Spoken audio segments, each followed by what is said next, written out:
Great Debaters Contest is brought to you by Safaricom M-Pesa.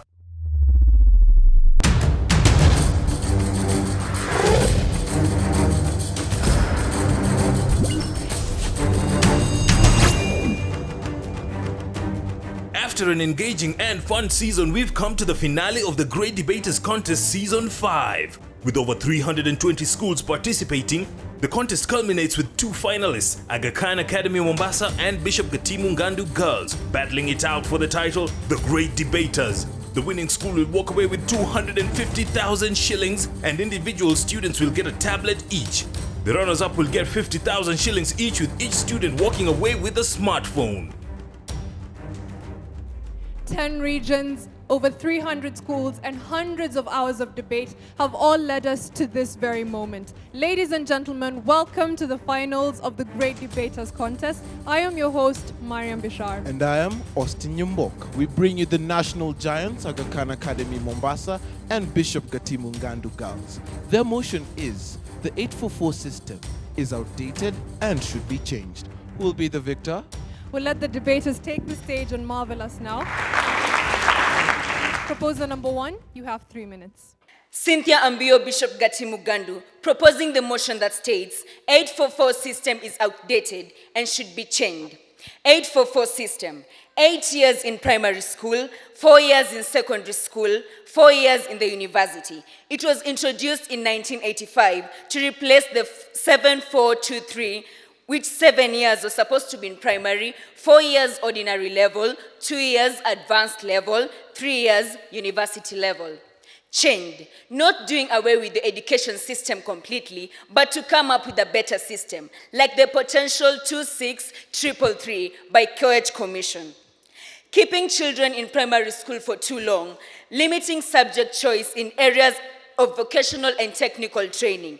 In most high schools, for example, things like woodwork, art and design, home science have been scrapped out. Who will go to Yale University to study arts? Yale even offers scholarships, but right now, if you ask a teenager what their talent is, they will tell you they're yet to discover. Thanks to 844 system. 8 years in primary school, 4 years in high school, you are 12 years a slave. You deserve an Oscar. Most East Asian nations continue to outperform others. South Korea tops the ranking, followed by Japan second, Singapore third, and China fourth. All these countries' education systems prize effort above inherited smartness, that clear learning outcomes and goalposts, and have a strong culture of accountability in the job market. A research done by Kate Lepi on the top 40 educational systems, 844 is not anywhere. That is top 40, and we are still counting. It is said God cannot give you something that you cannot handle, but still, I wish He didn't trust us so much. 844 system is just a failure. It is outdated. We should move to something else, something that will nurture our talent, our technical skills. 844 system, sorry to say, is a waste of time, and time is money. And if time is money, I need a loan. Thank you. Dr. you have 3 minutes for your opening statements. The 844 grading system is the Kenya's current public education system in which students attend 8 years of primary school, undertake a normative assessment in which they're marked out of 500. That then determines their entry into their next 4 years of secondary school, after which they undertake another normative assessment, which then determines their entry into university. These two exams are the Kenya Certificate of Primary Education and the Kenya Certificate of Secondary Education. My name is Johan Muta from the Aga Khan Academy Mombasa, and I say that the 844 grading system is not outdated and should not be changed. For starters, just like any other country, Kenya has needs. Kenya needs to create a pool of professionals, engineers, doctors, teachers, and other technocrats who are ready to come back and build this nation. The 844 system, because it sieves students between primary school and secondary school, ensures that the government invests in the best of students in order to come back and build the development of this country. Furthermore, the colonial legacy in which Kenya Kenyan citizens received a third-rate education makes this need ever the more necessary, and the 844 grading system helps us achieve this need. Now, the Kenya government needs to first of all set up the proper institutions and the proper methods in which through which education can be delivered properly. Firstly, how can we decide to change an education system when in marginalized areas of this country, classrooms are conducted underneath a tree? How can we start to change the grading system of a nation when most of the nation cannot simply afford alternative systems of education, which I will have you note that the international baccalaureate exam fees are $157 per paper and $10,000 per school annually. Ladies and gentlemen, there are over 30,000 schools in Kenya. How much will the government have to invest in an alternative form of education? Also, cash and implementation is simply so large and requires so much capital from the government to put in. If an IB exam is 200,000 shillings and an 844 exam is far less than that amount of money, look at where Kenya is heading now. Now, other countries also have the same system of education where they undertake normative assessments at the end of primary school, at the end of secondary school. These countries have the top 4 education systems in the world. These are South Korea, Japan, Singapore, and Hong Kong. These 4 countries undertake normative assessment. They're some of the most developed countries on the entire planet. Oh my goodness. First, and our final argument will be on practicality. The Kenya government needs to first invest in its own education system, build that, and then we can mature into other forms of grading systems. My name is Johan Muta. Thank you. Ladies of BG Ngandu, you have 3 minutes. You tell me what you think. I tell you what I have experienced. Undergoing the 844 system, I am Grace Washanga proposing this motion that the 844 system is outdated and should be changed. Well, you talked about how they would need to change the infrastructure when we have classes where people study under trees. We are talking about the grading system. When we are talking about the grading system, it doesn't really, okay, yes, it does matter where you study, but our grading system takes 7 of your subjects and just gets a mean grade, and that figures out whether you can go to campus. So what happens to that child who was weak in her sciences and was really good? It was linguistic. So her cluster points aren't enough for her to go to campus due to this grading system that combines all your subjects. Why couldn't they find a system that allows you to break your subjects? You know, I miss the old system, the 7-4-2-3 system, so that after my O-levels, at my A-levels, I can major on what I know I can do from the many I've been doing in my 4 years. You know, that way, I will be able to reach my cluster points and actually go to campus. So this grading system should be changed. Well, the 844 system, coming from me and all of you know, is exam-oriented. I'll phrase it the way Professor Maurice N. Amutabi, author of the NGO Factor Africa, said, that failure in national exams means doom to the students undergoing the 844 system. Why is it so?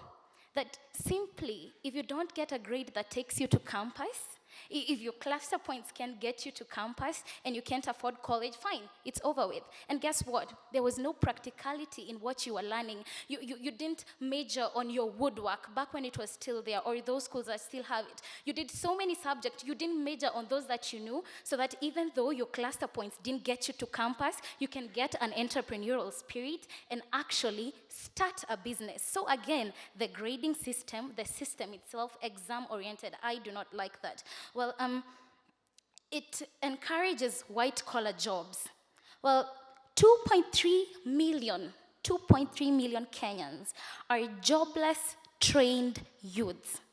The country of Kenya, in the country of Kenya, 50% of the population is youth. And I have said jobless, trained youths, graduates who have undergone this 844 system. The job market cannot swallow them because they have stuck to book book smart kind of education. So they're out there, tarmacking as it's termed, looking for jobs, and they lack entrepreneurial skills. They don't have skills to actually create a job for themselves. The reason? The system they underwent. They were busy cramming, trying to get where they want to go. Lastly, this system has a lot of stress. That is why the teachers themselves are striking to get more money, because they do so much work compared to what they are paid. Imagine the students. Thank you. Aga Khan will hear your rebuttal. You also have 3 minutes. First of all, I'd like to start with something. 50 years down the line, Kenya has a literacy rate of 87%. The United States, 50 years down the line, after their independence, had a literacy rate of 75%. I think the 844 system is working perfectly. Let me tell you why. This normative testing style is very precise and can be standardized. It compares like by like, simply expecting one exam. All right, you understand? Now, I'm going to talk about technocrats. Technocrats that we need in this country, that the grading system employs. It brings out technocrats. A Marxist theory suggests that this country or an economy is run by the working class, the technocrats in the economy. The biggest argument for the 844 grading system is its efficiency. Its efficiency in standardized testing. It's very encompassing. I mean, an ideal exam would have every question in the world. 1 + 1, 2 + 2, 3 + 3. But Kenya does not have the facilities, the time, or the amount, or the money to spend on this. Hence, standardized testing, normative testing. A great example is the standardized assessment test. My colleagues gave the example of Yale. Now, Yale prizes itself in the creme de la creme of educated students. And they get here going through one formal normative testing. An exam that is currently out of 2,400, being changed to 1,600. But to get into Yale, I'm telling you this from experience, to get into Yale, you need 2,200 in that exam out of 2,400 to even be considered for maybe, an interview or an email. The system is much more adaptable. It hones very many important skills, I think, personally, for a person. It's much faster to do for our teachers and our economy. It's more applicable for national schooling. Most developed countries in the world exemplify this. Germany, France, USA, UK, they look for the students who perform the top. Studying for my A-levels, O-levels, it's the same principle. It's still a normative assessment. Now you need to look at efficiency, the efficiency that my colleague talked about, the practicality of this in this country. A state capitalism country that cannot be able to subsidize education after implementing the Millennium Development Goal number 2, how do you expect us to afford a 10,000 annual fee per school for just to employ a different system, for example? And finally, there are absolutely zero alternatives for us. Thank you. My name is Beverton.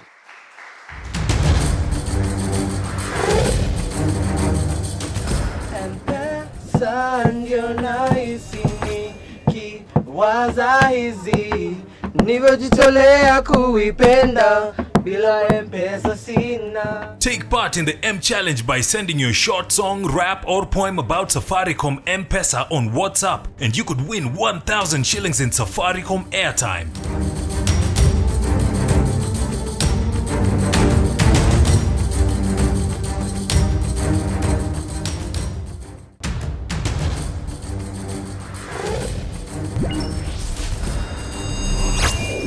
So our audience is always on hand to challenge the debaters. The proposers have been asked to simply give us alternatives to the 844 system of education, and the opposition have been challenged. Do they not think that Kenya is at a point where we don't just need technocrats, we need more diverse skills? We'll have them respond to the questions now. Bishop Ngandu, Sheila McKenna strongly proposing the motion that states the 844 system of education is outdated and should be changed. Now, to answer your question, Derek, you asked what can be changed now to make this 844 system that we are complaining about better. And all this is in 2 words. I will answer you with 2 words. COECH Commission. Everything that the 844 students desire and want has been covered by the COECH Commission, which states that the system should be changed from 844 to 26333. This will give students time to mature and get what they actually want to do, and get some direction on the courses they would like to do after high school. Now, 844, One, it does not cater for the needs of the Kenyan economy. Look at the Juakali sector, look at the small business enterprises. These are the informal sectors. And little did you know that 35 to 50% of the country's GDP comes from the informal sector. So clearly there's a problem if our education system is not putting emphasis on the careers that are making the people and the country the most money. 844 system does not open the mind of the Kenyan youth. Ask a class 6 student what they want to be. Almost 80% of the time, they will tell you, I want to be a doctor, I want to be a teacher, I want to be an engineer. Very few, if any, will tell you, I want to be a virologist, I want to be an entomologist, because they are not exposed. The 844 system does not expose Kenyan youth to opportunities that are out there in the world. Now, Judge Minor, hypothetically speaking, let's say you wanted to be a singer. As a small kid, you were in the church choir. Anytime there was a family gathering, you were the entertainment kid. Then you get to high school, and poof, the school that you are in does not offer music as a subject. And you are subjected to, let's say, sciences, which one, you don't even want to pursue, and two, you aren't even interested in. That is not fair to you. The Kenyan 844 system provides, or rather, the Kenyan 844 system creates a smokescreen, making you believe that you can be anything you want to be, but does not give you, or rather, does not equip you with the skills to be that. Now, we are here, left, right, center, ranting about what we should, about why we don't like 844, what we should do about it. So I'm going to tell you what we should do about it. The government needs to place emphasis on technical subjects, on practical subjects that will actually empower the youth to work after high school.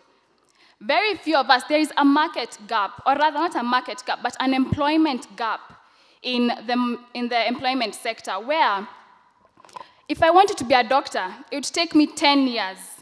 So until then, I will be in school learning to be a doctor. But what am I doing for my country at that point? Nothing. Why can't I learn a technical subject, which one I am interested in, and two will earn me money, improve the development of the country? I am a product of 844. I am a product of 844. Tell me what you know, and I will tell you what I have experienced. Thank you. 3 minutes to respond to the audience. Shadrach, just a few days ago, actually, I was reading this really interesting article. I got really happy reading about it because it was really, really, really something that I didn't expect. The Guardian released its statistics for the annual fastest growing economies in the world. Can you guess which one was in the top 10? We were, Kenya. We were in the top 10 fastest growing economies and fastest advancing countries, rated by one of the top rated news companies in the world. That's amazing. But I read further into it, and it told me something about something called the Rostov's model of economic development. Now, to explain that, it's basically whereby you have different layers of how countries will advance. You will have certain stages where countries will start, you will grow slowly to the point where you are now at an advanced stage. Kenya is at preconditions for takeoff. What does that mean? It means that Kenya is in that stage right before it can begin to become one of the most dominant industries, one of the most dominant countries and growing countries in the world, which is amazing. How does this relate to the 844? How does this relate to standardized testing? Because we're still not ready as a country to go into the points of specialization. We are not ready to go into these specific jobs that will specify certain advancements that Kenya cannot achieve. The Kenyan economy is still weak compared to many others. We know this because of how it performs against the dollar. We need economists, we need individuals who study economics in order to improve the Kenyan basically just the entire economy of the country.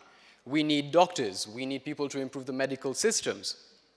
This is why 844 is still perfect for this country, because logically speaking, this country is not at a point whereby we can go into more specific factors. In order to achieve this stage of takeoff, from what Rostov said, We need to be able to basically be able to empower all the most primary industries that we require. Agriculture, medicine, law, justice systems, all these need to be empowered before we can go into these specifics. Now, one of the most important things about school is it determines the future of our students. I personally want to go to the US right after I finish my education.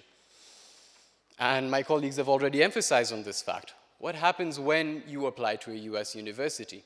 The first thing they're going to ask for are your ACT and SAT scores. Those are standardized tests, they have specific answers, and they follow the same grading system as the 844.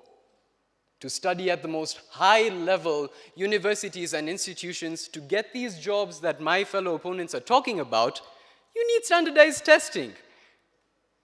Why would you want to give up preparing your students to succeed in some of the most prestigious universities for the idea that you feel that they are not being developed enough, for the idea that you feel that they're not being prepared enough to take careers, when in fact, it is this very standardized testing system that is setting them up for universities in other institutions?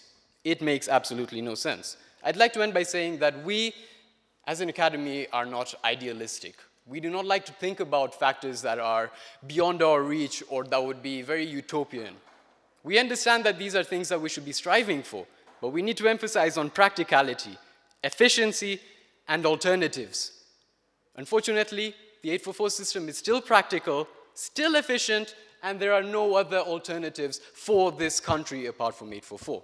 Thank you. My name is Raku.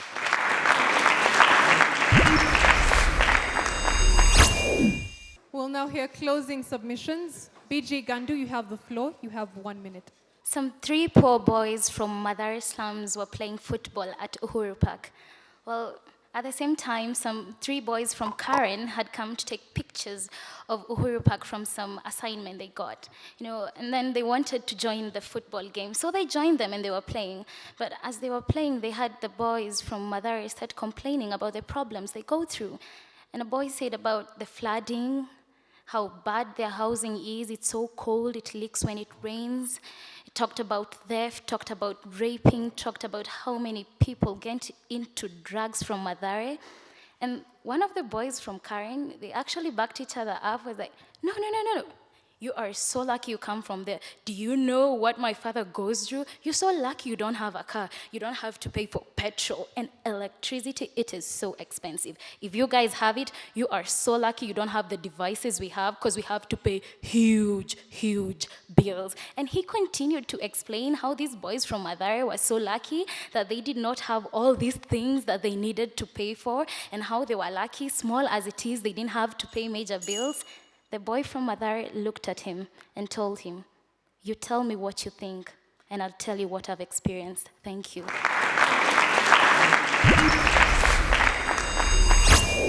Aga Khan, you have a minute for your final submission.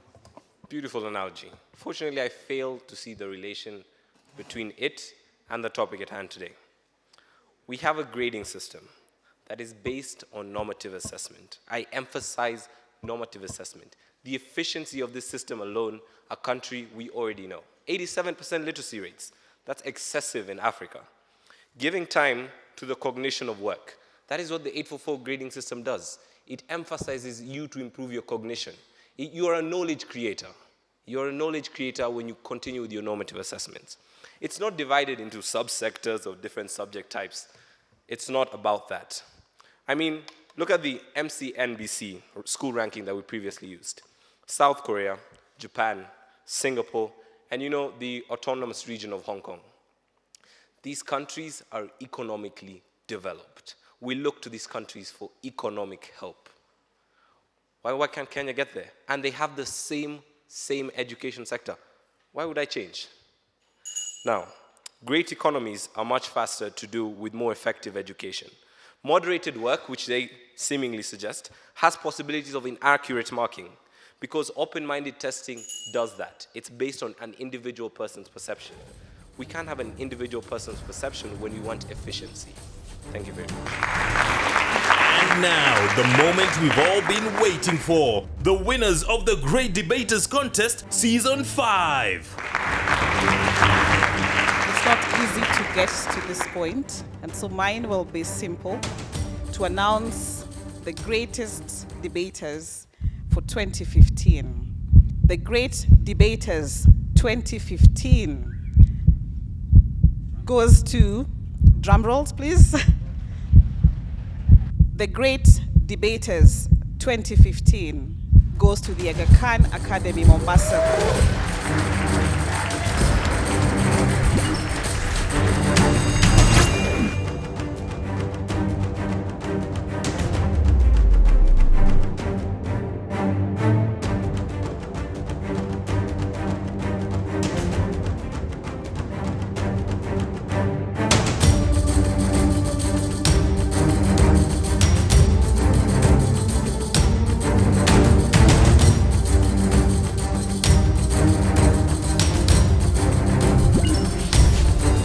The Great Debaters Contest was brought to you by Safaricom M-Pesa.